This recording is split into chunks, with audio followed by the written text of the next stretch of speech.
തെരി സിനിമയുടെ interval block ഓർമ്മയില്ലേ?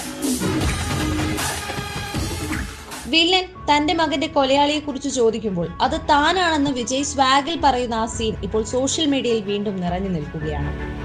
അതിന് കാരണമായത് ഒരു ബോളിവുഡ് ചിത്രവും. തെരിയുടെ ഹിന്ദി റീമേക്കായ ബേബി ജോൺ. ഡയലോഗ് ഡെലിവറി കൊണ്ടും സ്ക്രീൻ പ്രസൻസ് കൊണ്ടും വിജയ് തിയേറ്ററുകളെ ഇളക്കി മറിച്ച ആ രംഗം ഹിന്ദിയിൽ ഒരു കോമഡി പീസായെന്നാണ് സോഷ്യൽ മീഡിയയിൽ പലരും അഭിപ്രായപ്പെടുന്നത്. ആ രംഗം മാത്രമല്ല, ബേബി ജോൺ എന്ന ചിത്രം ഉടനീളം ട്രോളുകൾക്ക് ഇരയാകുന്നുണ്ട്. വിജയ്ക്ക് പകരമാകാൻ വരുൺ ധവാനെ കൊണ്ട് കഴിയില്ല എന്ന കമന്റുകൾ നിറയുകയാണ്. തിയേറ്ററിലും സിനിമ അമ്പെ പരാജയപ്പെടുന്ന കാഴ്ചയാണുള്ളത്. ക്രിസ്തുമസ് ദിനമായ ഡിസംബർ 25-ന് പുറത്തിറങ്ങിയ സിനിമയ്ക്ക് ആദ്യ ദിനത്തിൽ 12.50 കോടി മാത്രമാണ് ലഭിച്ചത്. 2016-ൽ പുറത്തിറങ്ങിയ തെരി ആദ്യ ദിനത്തിൽ 13.1 കോടി രൂപയായിരുന്നു നേടിയത്. തെരി ആഗോളതലത്തിൽ 150 കോടിയിലധികം കളക്ട് ചെയ്തപ്പോൾ വരുൺ ധവാന്റെ ഹിന്ദി റീമേക്ക് ആവട്ടെ 50 കോടി എന്ന സംഖ്യയിലേക്ക് പോലും എത്താൻ കിതയ്ക്കുകയാണ്. ഇതാദ്യമായല്ല ഒരു വിജയ് സിനിമയുടെ ഹിന്ദി റീമേക്ക് വിമർശനങ്ങൾ കൊണ്ട് നിറയുന്നത്. വിജയുടെ കരിയറിൽ എന്നും ചർച്ച ചെയ്യപ്പെടുന്ന ചിത്രമാണ് തുപ്പാക്കി.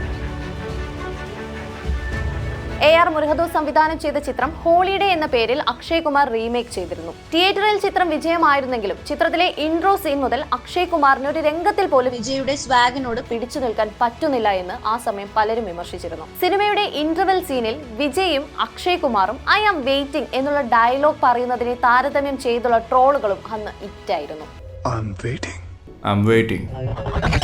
ഇനി മറ്റൊരു വിജയ് ചിത്രത്തിന്റെ റീമേക്കിലേക്ക് പോകാം. തുപ്പാക്കിക്ക് ശേഷം വിജയ് മുരുകദോസ് കൂട്ടുകെട്ട് വീണ്ടും ഒന്നിച്ച സിനിമയായിരുന്നു കത്തി. നടൻ ഇരട്ട വേഷത്തിലെത്തിയ സിനിമ കൈദി നമ്പർ 115 എന്ന പേരിൽ തെലുങ്കിലേക്ക് റീമേക്ക് ചെയ്തിരുന്നു. ചിരഞ്ജീവി ആയിരുന്നു ചിത്രത്തിലെ നായക കഥാപാത്രത്തെ അവതരിപ്പിച്ചത്.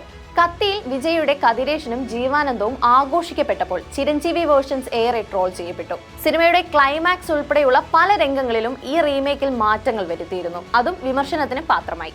വിജയ് അവതരിപ്പിച്ച കഥാപാത്രങ്ങളെ അക്ഷയ് കുമാറും ചിരഞ്ജീവിയും ഇപ്പോൾ വരുൺ ധവാനും പുനരവതരിപ്പിച്ചപ്പോൾ അവരോട് ഉന്നാൽ മുടിയാത് എന്നാണ് ആരാധകർ ഒരേ സ്വരത്തിൽ പറയുന്നത്. ഒരു കഥാപാത്രത്തെ ഡയലോഗ് മോഡുലേഷൻ കൊണ്ടും തന്റെ സ്റ്റൈലും വാഗും കൊണ്ടും വിജയ് തന്റേതാക്കുന്നുവെന്നും മറ്റൊരു നടനും അയാൾ ചെയ്യും വിധം സ്റ്റൈലിഷായ വേഷങ്ങൾ ചെയ്യാൻ കഴിയില്ലെന്നും ആരാധകർ ഉറപ്പിക്കുന്നു. നേരെ മറിച്ച് മറ്റൊരു ഭാഷയിൽ ഒരുങ്ങിയ സിനിമയുടെ വിജയ് റീമേക്കുകൾ തിയേറ്ററിൽ ആഘോഷമായതിന്റെ കണക്കുകളും ആരാധകർ ചൂണ്ടിക്കാട്ടുന്നുണ്ട്.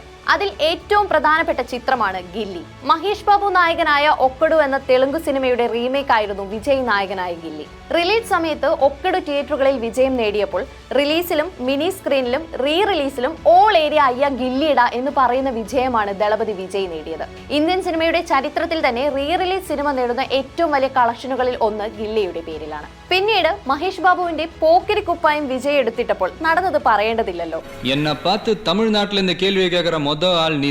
ഇതൊക്കെ റീമേക്ക് ആയിരുന്നുവോ എന്ന് തോന്നിപ്പിക്കും വിധം ഈ സിനിമകളെ വിജയ് തന്റേതാക്കി മാറ്റി. ഇതെല്ലാം ചൂണ്ടിക്കാട്ടി മറ്റു ഭാഷാ താരങ്ങളോട് ദളപതി രസികർ പറയുന്നത് എന്തെന്നാൽ നിങ്ങൾക്ക് സിനിമകൾ റീമേക്ക് ചെയ്യാം, എന്നാൽ വിജയുടെ പെർഫോമൻസ് റീമേക്ക് ചെയ്യാൻ കഴിയില്ല എന്നാണ്. കാരണം അവങ്ക ആട്ടം വെറിത്തനമായിരിക്കും.